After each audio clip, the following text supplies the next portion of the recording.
काय मग बघूनच सुटलं ना तोंडाला पाणी. नमस्कार, मी स्वप्ना वायकर, वायकर्स किचनमध्ये तुमच्या सगळ्यांचे मनापासून स्वागत करते.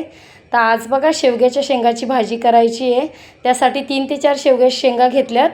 दोन्ही बाजूनी पहिली शेंग कापून घ्यायची, कडा ज्या असतात त्या कट करून घ्यायच्या आणि मग नंतर व्हिडिओमध्ये दाखवल्याप्रमाणे अशा पद्धतीने तिच्या शिरा काढून घ्यायच्या. अशा पद्धतीने सगळ्या शेंगा मी साफ करून घेतल्यात आणि स्वच्छ 2 ते 3 पाण्याने धुवून घ्यायच्यात, म्हणजे त्या पटकन शिजल्या जातात शिरा काढल्यामुळे. तर आता बघा त्यासाठी मसाला काय घेतला आहे, थोडंसं ओला खोबऱ्याचा तुकडा घेतला आहे, कोथिंबीर आहे देठासहित, अद्रकचा तुकडा 7-8 लसूण पाकळ्या घेतलेल्या आहेत, गावठी लसूण आहे तसंच घेतला आहे, आणि 1 चमचाभर कारळं घेतलं आहे. तर हे कारळं भाजलेलं आहे म्हणून मी त्याला भाजणार नाही आहे, फक्त आता मला ओलं खोबरं भाजून घ्यायचं आहे. तुमच्याकडे सुकं खोबरं असेल तरी काय हरकत नाही, सुकं खोबरं घेऊ शकता. तर आता ही भाजी एकटीसाठीच बनवायची, त्यामुळे मी जास्त काही मसाला घेतला नाही. तुम्ही क्वांटिटीमध्ये बनवायची डबल मसाला घेऊ शकता. खोबरं भाजून घेतलं आहे, कढईमध्ये तेल ठेवून. आता मिक्सरच्या भांड्यामध्ये वाटण काढून घेते. हळद टाकायची अगदी पाव चमचा आणि अर्धा चमचा धना पावडर टाकून वाटण बारीक करून घ्यायचं आहे सगळं.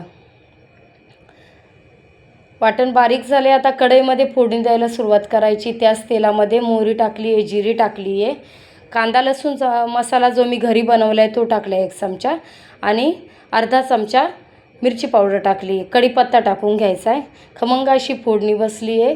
हिंग टाकायचं आहे, हलवून घ्यायचं आहे, मसाला सगळा व्यवस्थित परतायचा आणि शेंगा टाकून घ्यायच्यात.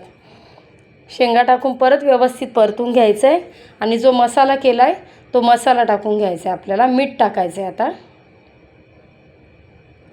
मीठ टाकून घ्यायचं आणि मसाला जो केलेला आहे तो मसाला टाकून व्यवस्थित परतून घ्यायचं आहे.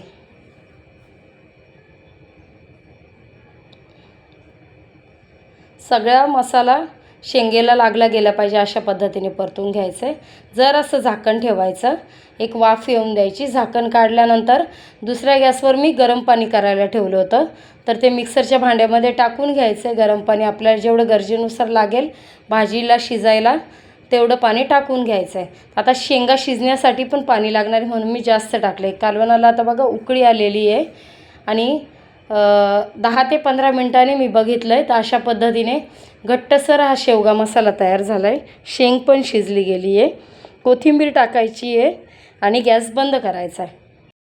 तर अशा पद्धतीने भन्नाट अशी शेवग्याची मसाला भाजी तयार झाली आहे. रेसिपी आवडल्यास लाईक, शेअर, सबस्क्राईब करायला विसरू नका आणि तुमच्या छान छान कमेंट्स पण करायला विसरू नका. तर भाकरीसोबत, गरम गरम भाकरीसोबत शेवग्याची भाजी मी आता सर्व करणार आहे. थँक्यू.